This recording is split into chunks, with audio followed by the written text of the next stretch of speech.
Les forces américaines convergent vers la Corée, tandis qu'à Pyongyang, Kim Jong-un voit l'emprise de sa dynastie s'affaiblir. L'artillerie tonne, les obus fendent le ciel, Pyongyang attend la destruction. Acculé, Kim doit choisir, riposter ou semer la dévastation en Occident. L'Amérique pourrait-elle l'arrêter avant que le monde ne brûle? Ou cela dégénérerait-il en une autre guerre d'usure sans fin? Dans cet épisode de The Infographics Show, nous explorons comment les États-Unis pourraient envahir la Corée du Nord. Kim Jong-un gouverne la Corée du Nord avec autorité, suivant la tradition familiale. Il agit désormais de façon inédite. La guerre éclaterait suite à un acte remettant en cause le statu quo, inacceptable pour les États-Unis. Peut-être a-t-il accès à des missiles nucléaires longue portée pouvant frapper l'Amérique, ou à des drones sous-marins comme le Poséidon russe, menaçant la surveillance navale, les câbles sous-marins ou les villes côtières américaines. Ce serait une limite pour l'Amérique. Imaginons que les services de renseignement américains annoncent lorsque Kim prépare une attaque majeure contre la Corée du Sud, le Japon ou les forces américaines dans le Pacifique. Comme Guam, Washington juge qu'il est temps d'agir. Les États-Unis se prépareraient immédiatement à la guerre. Des frappes limitées par missiles aériens et maritimes peuvent être lancées plus vite et à moindre coût qu'une invasion à grande échelle. En temps de guerre, rien n'est simple. Les stratèges américains doivent envisager tous les scénarios possibles. Il y a 5 principaux domaines dans lesquels des préparatifs seraient faits, et la discrétion est essentielle. Une planification secrète augmente les chances de succès. Les États-Unis cherchent à éviter d'alerter Kim, mais des risques demeurent. Le pire scénario tuerait des millions en Corée du Sud, voire au Japon ou aux États-Unis. Si Kim apprenait une opération majeure contre lui, il pourrait frapper le premier. Les États-Unis se coordonneraient, avec leurs alliés dans la région, la Corée du Sud et le Japon. Les deux nations seraient dans la ligne de mire de toute riposte nord-coréenne, et l'armée sud-coréenne serait assurément impliquée dans l'attaque. Le Japon devrait au moins être en alerte maximale, ses forces pouvant servir lors d'une invasion terrestre. Les États-Unis, la Corée du Sud et le Japon devraient coordonner chacun de leurs mouvements, qu'ils soient offensifs ou défensifs. La plupart de ces préparatifs pouvaient heureusement se faire discrètement, hors de vue de Kim. Simultanément, une autre mission se mènerait discrètement, la diplomatie. Washington s'efforcerait de tenir la Chine et la Russie à l'écart, veillant à ce qu'elles n'interviennent pas et n'aggravent pas une situation déjà dangereuse. La Chine et la Corée du Nord sont liés par un traité de défense depuis 1961, renouvelé en 2021. Sur le papier, leurs liens sont souvent qualifiés de scellés par le sang. Mais la coopération militaire réelle est presque inexistante depuis des années. Ce sur quoi Pyongyang compte vraiment avec Pékin, c'est le commerce. Près de 98% du commerce de la Corée du Nord en 2023 est passé par la Chine. Cependant, cette dépendance n'entraîne pas une réelle coordination en défense. Certains analystes pensent que la Chine pourrait soutenir la Corée du Nord ou simplement rester en dehors du conflit, mais d'autres disent que Pékin pourrait en réalité changer de camp et s'opposer à Pyongyang. L'objectif principal serait d'empêcher Kim de déployer une arme nucléaire, chimique ou biologique. La Chine, proche de la Corée du Sud et du Nord, pourrait subir les retombées. La Chine n'est pas non plus vraiment désireuse d'être entraînée dans une guerre contre les États-Unis et leurs alliés. Pékin ne veut surtout pas du chaos économique mondial qu'une frappe nord-coréenne provoquerait presque sûrement. Une guerre dans la péninsule coréenne déclencherait une catastrophe humanitaire massive, avec des centaines de milliers de réfugiés affluant en Chine, et Pékin n'a aucun intérêt à partager soudainement une frontière avec un État aligné sur les États-Unis, ce qui serait probablement la conséquence d'une victoire américaine. Que la Chine soutienne ou non la Corée du Nord, son but reste de sécuriser sa frontière via une zone tampon ou un régime allié à Pyongyang. Pour les États-Unis, l'implication chinoise compliquerait la situation, quel que soit son camp. Il reste donc de la marge pour des négociations entre les États-Unis et la Chine avant toute attaque américaine. Selon les plans réels, la Chine pourrait décider que rester en dehors du conflit est la meilleure option, surtout si ses préoccupations en matière de sécurité frontalière sont prises en compte. La Russie pourrait cependant être plus difficile à convaincre. En juin 2024, la Russie et la Corée du Nord ont signé un nouveau partenariat stratégique, accompagné d'un pacte de défense mutuelle, et Pyongyang n'a pas tardé à montrer sa loyauté. Elle a envoyé 10 000 soldats pour aider Moscou à combattre dans la région de Koursk lors de l'incursion ukrainienne de 2023-2024. De plus, la Corée du Nord a envoyé des millions d'obus et des armes sur les lignes de front russes. En juin 2025, des rapports ont annoncé l'envoi de 5000 ouvriers militaires et 1000 sapeurs pour la logistique et le déminage. Si les États-Unis attaquaient la Corée du Nord, Moscou subirait une forte pression pour intervenir, pas seulement de Pyongyang. La crédibilité de la Russie comme partenaire serait en jeu devant le monde entier. Personne ne sait à quoi ressemblerait ce soutien. Cela pourrait être aussi minime que l'envoi d'armes ou de défense aérienne, ou bien des soldats russes sur le terrain. Le scénario cauchemardesque serait un affrontement direct entre les deux nations, possédant les plus grands arsenaux nucléaires de la planète.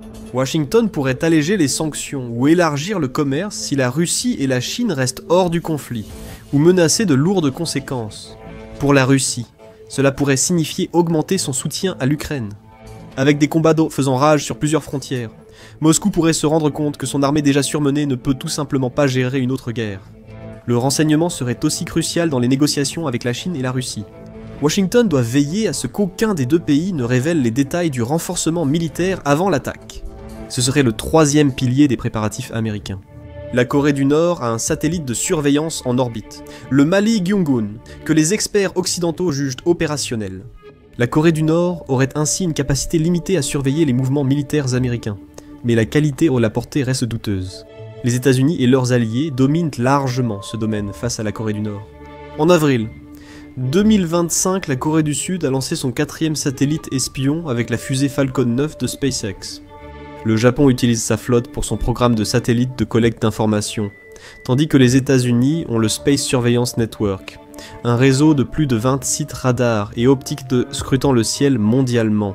Les États-Unis et leurs alliés détecteraient vite toute hausse de la puissance militaire du Nord. Le Nord, cependant, n'a tout simplement pas la capacité de faire de même. Mais la Chine et la Russie, elles, l'ont. La Chine utilise un satellite de renseignement en orbite géostationnaire pour surveiller la marine américaine et indienne.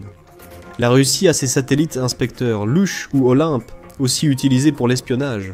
Le système Beidao chinois compte désormais 35 satellites offrant des services militaires cryptés, tandis que le GLONASS russe soutient ses forces stratégiques. Depuis 2014, les deux pays coopèrent en renseignement spatial, un partenariat qui s'est renforcé. Leur réseau détecterait sûrement un déploiement américain et transmettrait l'information à Kim. Pire, on estime que les deux peuvent attaquer ou désactiver le réseau satellite américain, ce qui paralyserait les opérations des États-Unis en Corée et ailleurs. Impossible cependant de cacher la 4e partie des plans de Washington, l'évacuation des civils. Séoul, capitale de la Corée du Sud, a près de 10 millions d'habitants. Toute la région métropolitaine compte plus de 25 millions d'habitants. Cela représente presque la moitié de la population du pays concentrée dans une seule région. La ville est à 55 miles de la zone démilitarisée et encore moins par voie aérienne. Une frappe américaine contre la Corée du Nord provoquerait presque sûrement une riposte dévastatrice sur Séoul. On estime que la Corée du Nord dispose de 8600 pièces d'artillerie tractées et automotrices en service. Environ 6000 d'entre elles sont à portée des principaux centres de population sud-coréens, en particulier Séoul. En 2018, le service de recherche du Congrès a estimé que Kim pouvait bombarder Séoul avec 10 000 roquettes par minute. Un tel barrage pourrait tuer plus de 300 000 Sud-Coréens dès les premiers jours du conflit, sans recourir à une arme nucléaire, chimique ou biologique. On estime que la Corée du Nord possède environ 60 ogives nucléaires, ainsi qu'une large gamme de missiles balistiques et de croisières pour les transporter. La grande question est de savoir quand Kim les utiliserait réellement. On supposait autrefois que les armes nucléaires seraient utilisées en dernier recours, dans un acte de désespoir. Mais certains experts pensent désormais autrement. Si la défaite semble inévitable, Kim pourrait risquer de les utiliser rapidement. On pense que Kim possède entre 2500 et 5000 tonnes d'agents neurotoxiques, comme le sarin, des poisons qui paralysent et tuent. Avec des milliers de pièces d'artillerie déjà braquées sur Séoul, il pourrait recouvrir la ville de morts chimiques. En 2017, l'historien militaire Reed Kirby a averti qu'une attaque prolongée au sarin pourrait tuer 2,5 millions de personnes et en blesser près de 7 millions. Ce serait un massacre d'une ampleur rarement vue dans l'histoire de l'humanité. Kim détient aussi des stocks importants de VX et d'agents neurotoxiques plus mortels. C'est le même poison utilisé en 2017 pour tuer son demi-frère Kim Jong-nam dans un aéroport malaisien. Le Pentagone estime que les bases aériennes américaines, situées en Corée du Sud et aux alentours, seraient des cibles privilégiées pour des attaques chimiques. Les officiers ne s'inquiètent pas vraiment pour les soldats. Ils disposent de masques et d'équipements de protection. Mais des attaques OVX pourraient semer la panique sur les bases et perturber gravement la capacité des États-Unis à lancer des raids aériens. Maintenant, imaginez le chaos lorsque 25 millions de personnes essaient de fuir Séoul, même sans que des millions ne souffrent des effets des agents chimiques. Des millions de civils fuyant Séoul vers le sud bloqueraient routes, voies ferrées et trafic aérien, tandis que les forces américaines et alliées avanceraient au nord. Ainsi, l'évacuation des civils serait une étape clé des préparatifs américains.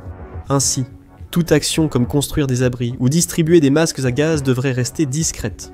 Les États-Unis et la Corée du Sud ne pouvaient pas risquer d'avertir Kim d'un événement imminent. Dès le début des tirs, les États-Unis privilégieraient la protection à la conquête. Les États-Unis chercheraient à neutraliser l'artillerie et les roquettes pouvant toucher Séoul. Ils détruiraient les pistes pour immobiliser l'armée de l'air de Kim, feraient sauter les axes majeurs et tenteraient d'intercepter les missiles dès leur lancement. D'après le plan de guerre américano-sud-coréen, au plan 5015, Washington mènerait des frappes visant à éliminer les hauts commandants, principaux responsables, et même Kim. Un essaim d'avions venus du Pacifique s'abattrait sur la région. Tous les moyens de surveillance seraient mobilisés. Outils cybernétiques, satellites, drones et Airborne Warning and Control System pilotés. Les premières frappes viendraient de missiles lancés depuis la terre, la mer et les airs. Chaque porte-avions américain disponible se lancerait probablement dans le combat.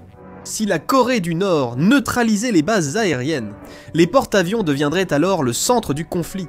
Des missiles Tomahawk seraient tirés depuis des sous-marins et navires de guerre américains et alliés. Les F-35 Lightning II, F-22, Raptor et bombardiers B-2 attaqueraient les positions nord-coréennes. Des missiles terrestres seraient tirés depuis des bases en Corée du Sud, au Japon, à Guam et au-delà.